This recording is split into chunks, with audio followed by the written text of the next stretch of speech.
Hello everybody and welcome back to Red Eagle Politics. Make sure you guys like this video down below and subscribe to the channel if you are new. So things are not looking good for Nikki Haley, and she keeps hitting new low after new low after new low. And in terms of her campaign, we've heard for the better part of the last couple months or so that she was going to go out there and win New Hampshire, and she's been campaigning with Chris Sununu. Sununu's been saying she was going to win New Hampshire earlier in the month.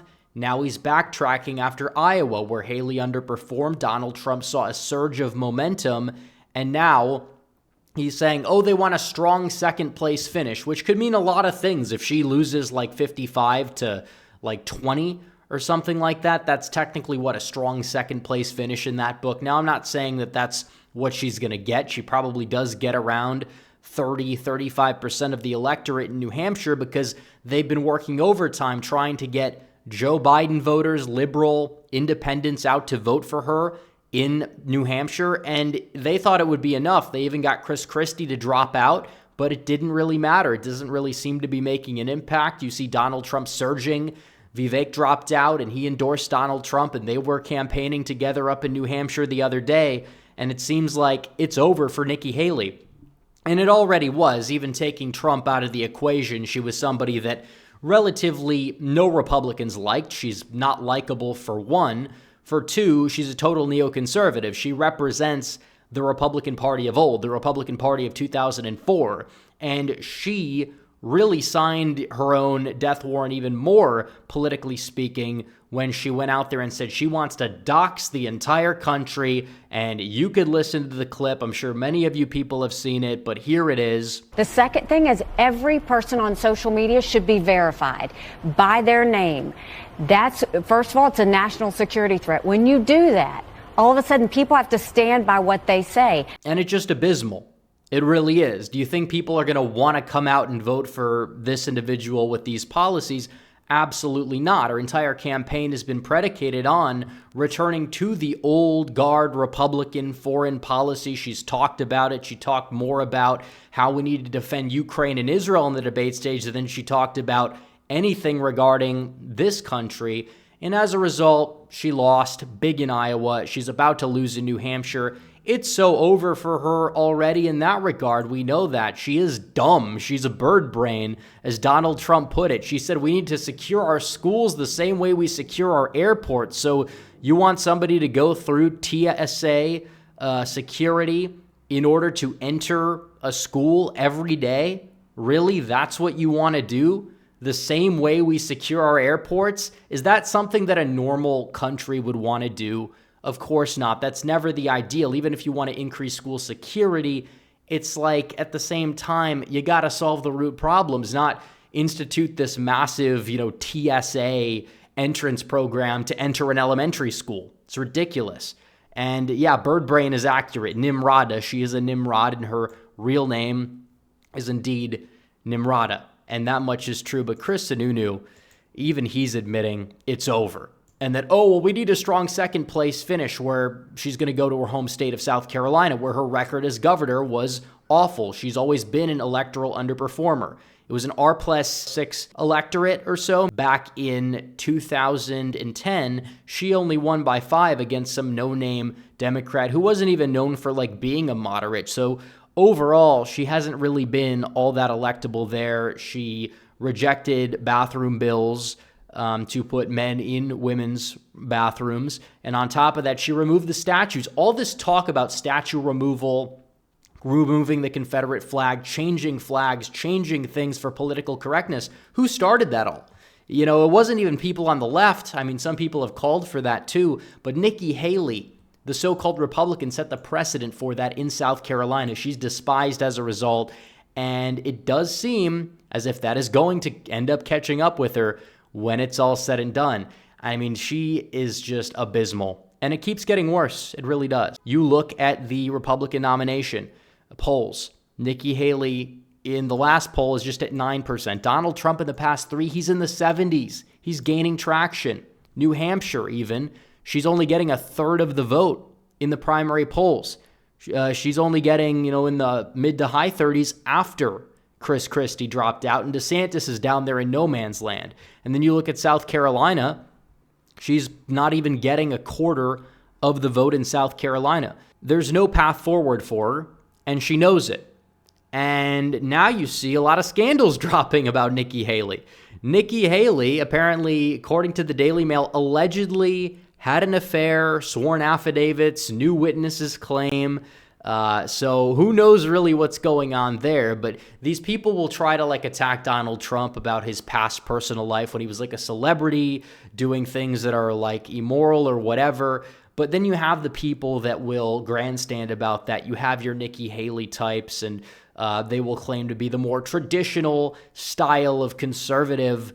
And look what they're doing. Look what they're doing in their personal lives. This is not going to bode well for her. I don't know how much this is going to move the needle, but it's very likely that it could end up deterring some people away from her come election time. It's entirely possible. You're looking at that and you see this here, and she's banned the Daily Mail from all of her future campaign events. So maybe there is something to this. I don't know. It's not entirely 100% relevant, but what it does is it kind of just destroys the narrative. Oh, I can't stomach Trump because Trump is immoral personality-wise. Some of these voters, many of whom will vote for Trump in the general election, but we're talking about those that will vote in a primary for one of his opponents.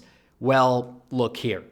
Trump's not a politician. These people are. They're these so-called, perfect curated politicians. They've got to put on the facade that their personal lives are entirely perfect, that they can do no wrong. They're the real conservatives. Well, apparently not. Apparently not.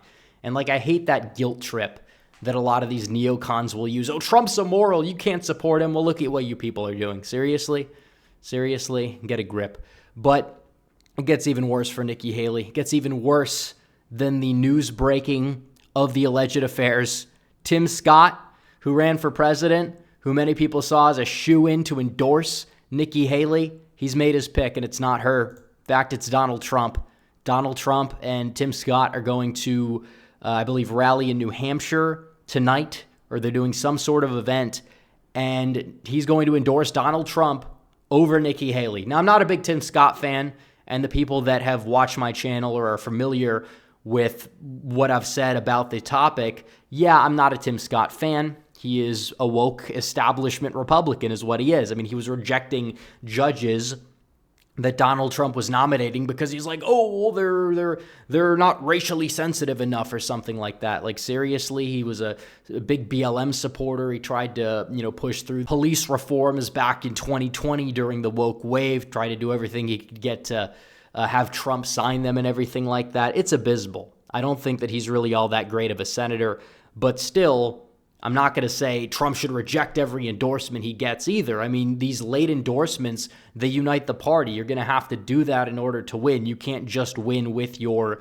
initial primary support. And Donald Trump knows that, and that's why he's welcoming some of these people, on board for an event. That doesn't mean he's going to make Scott VP or put Scott in his cabinet or that they're going to agree with each other on everything. But the more big names you have lining up behind you, it kind of builds momentum. It shows where the wind is blowing. And Tim Scott's not dumb. I mean, he has a lot of positions on issues that are not very good. And obviously, we do know that his presidential campaign was a total bust. I thought about, maybe not a year ago, but a little bit less than that even, that he would be the one to kind of get in second place over DeSantis, and he was surging in Iowa, but his debate performances, he was basically missing from the debate almost as much as Ron DeSantis was, to the point where it's yeah, he was a complete bust. He dropped out. He didn't even make an endorsement, and now he's basically going to come out and endorse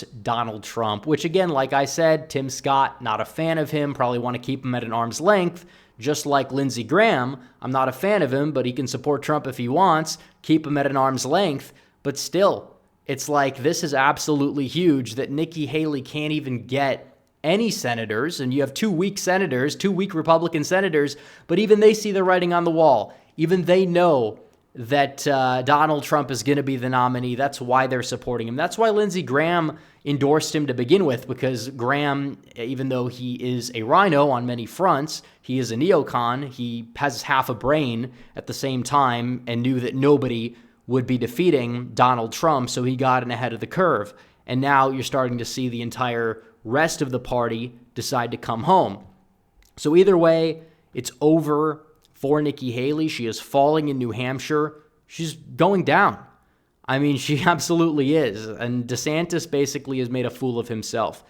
And he's delusional. He's staying around. He even came out today and said that Donald Trump was going to win New Hampshire and South Carolina by a lot. But then it's like, why even stay in this race? Why stay in if you know you have no chance? Do you just expect Haley to drop out and then get all of her support when in reality, Donald Trump is just going to gain more and more momentum over time because people are going to see that he's the nominee? And at that point, if DeSantis stays in, he's going to get shellacked like 87-13 in some of the later primary states if he stays in that long. I don't know exactly what he's doing, but I do know that Donald Trump is in a very, very good position to go out there and win the 2024 Republican nomination and also the 2024 general election.